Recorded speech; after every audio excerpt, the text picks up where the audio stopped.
Hi there, this is Teri from stampinmagic.com. Welcome back to my channel. Today's project is this beautiful card. I used an image from the very vintage stamp set and I watercoloured the flowers. I used Melon Mambo, Flirty Flamingo, Daffodil Delight and Pear Pizzazz for the leaves. Today's card will be the same design, but I'm going to change up the colours. So let's get started. I'm starting with a piece of our normal weight Whisper White cardstock.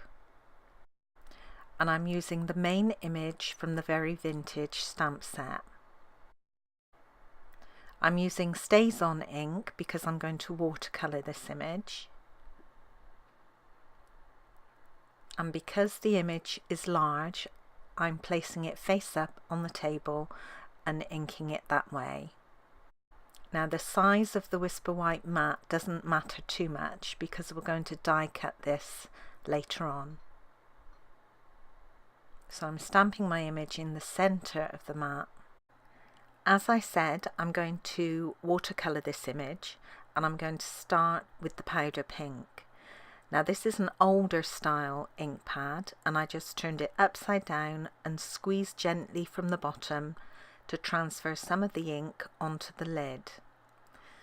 Now remember, this is normal weight Whisper White cardstock, so you have to be careful not to get it too wet. It will only take so much water before it starts to pill, so you have to be quite careful. My brush is fairly dry but wet enough so I can easily move the colour over the image.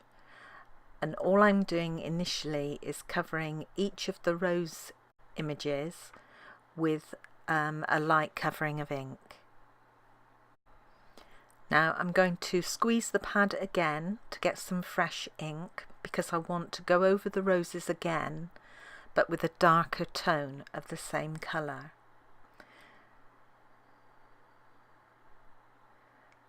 And all I'm doing is adding a little extra ink, mainly at the base of each of the petals, just to give it a little bit of depth. Now when this is dry, I will go over some areas again just to add some darker shadows.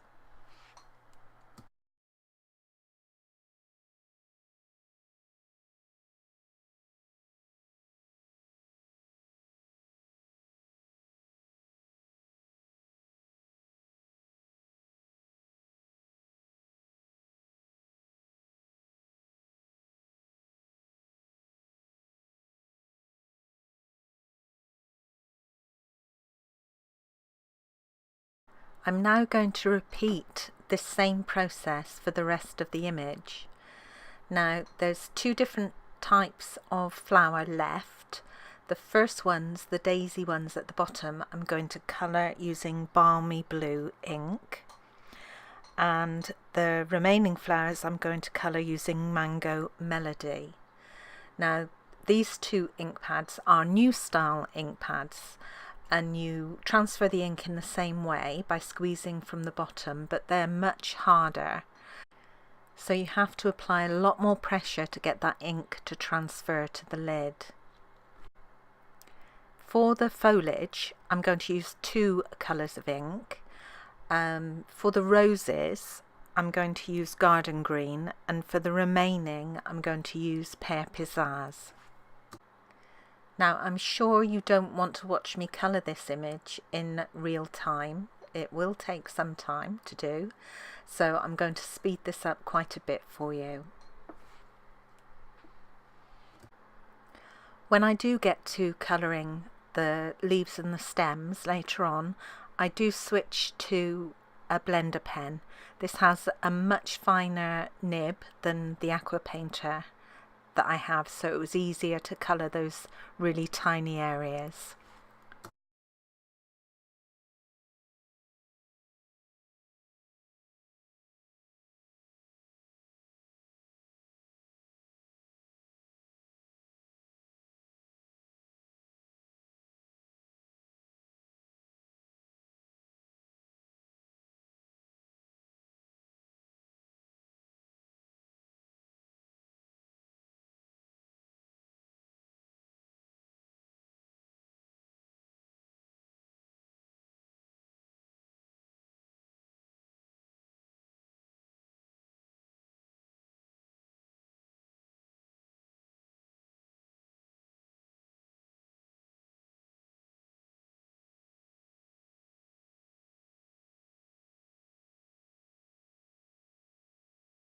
Next we have some big shot work to do.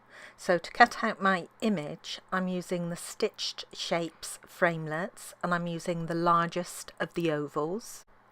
Then for the black mat that goes behind the image, I'm using the Layering Ovals framelets, and I'm using the largest scalloped oval. Now it's impossible to see on camera, but the background layer is actually embossed, and for this I use the Subtles embossing folder.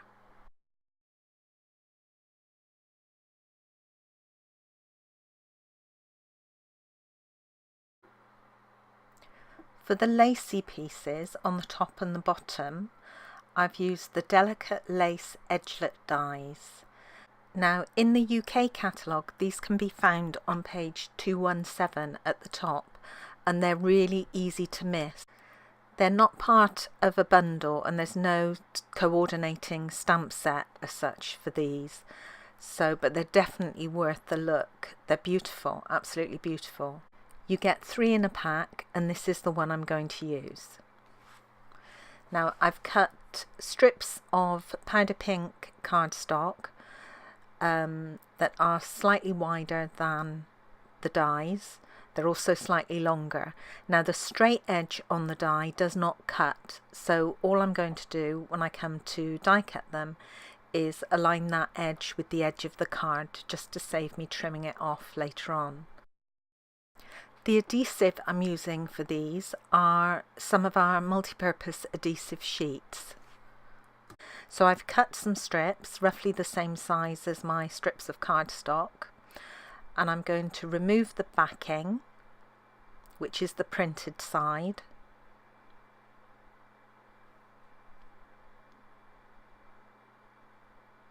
And I'm going to add that to the back of the cardstock, again aligning the edges on one side.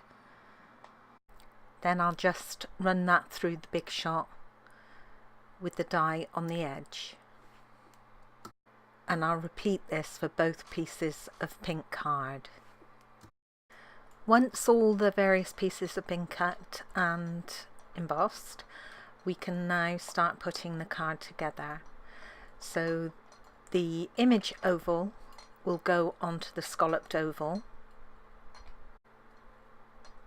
and then I'll add dimensionals to the reverse. Then I'm going to add the lace edgelets to the black panel. Now all I'm doing here is marking the center point on the top and the bottom edge. This will help me place the edgelets and make sure that they're straight. Remove the backing from the adhesive sheet, and this will expose the glue. And then you can use the center point on the edgelet, place that against the center point you marked on your card, and then I'm looking at each end of that edgelet against the lines on my grid paper, just to ensure that everything's straight. Now the multi-purpose adhesive sheets are actually quite forgiving, so if you do stick them down in the wrong place, as long as you haven't stuck them down really hard, you can peel them back up and reposition them.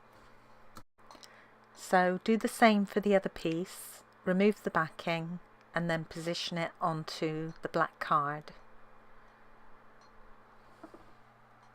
Just a note here, when you're looking at mine on screen, they don't look straight, and this is because the bottom of each piece is not straight. The dies actually moved when I ran them through the big shot. I didn't stick them down or use my magnetic platform.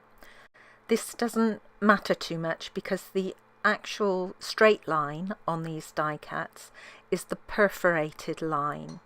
So I've been looking at that when I've been checking to see that I've positioned it straight. The pattern paper I'm using comes from our 2017-2019 in colour 6x6 inch stack, and it's as long as my panel underneath, my black panel, and to get the width, all I did was measure between the perforated lines on the lacy edgelets and then added just a tiny bit extra. So for mine, I cut a strip of paper that was 5.2 centimeters wide. You want it wide enough so the perforated lines don't show. You can add glue to the back of this and then position it onto your card. Then you can flip it over and trim off the excess pieces of card from your edgelets. This panel can now go onto the front of the card base. Now I have half a sheet of A4 cardstock and I've scored it at the halfway point and folded it to create a landscape card. So you can add glue to your completed panel and then position it onto the front of the card base. Then remove the backs from the dimensionals on your image panel and position that onto the centre of your card. I have a Whisper White mat to go inside the card, and then just to decorate I have a strip of Designer Series paper and a strip of black cardstock. So the cardstock and the paper are as wide as my white panel. The depth of the paper and the black cardstock doesn't really matter. All I do is use up some whatever scrap I've got. So I've added the strip of paper to the black and then I've trimmed it down. Then I'll glue that to the bottom of the white mat.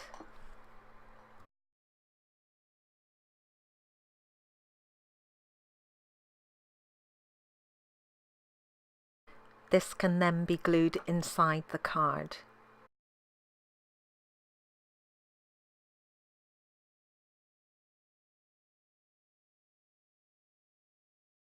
And then the card is complete. I created another one using the same colours but one of the different papers in the same pack.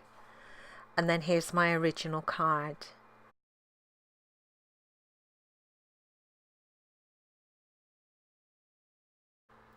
Thank you so much for joining me today. I hope you enjoyed this project. If you did, please give it a thumbs up and don't forget to subscribe and hit that notifications bell so you don't miss out on any future videos. Bye for now.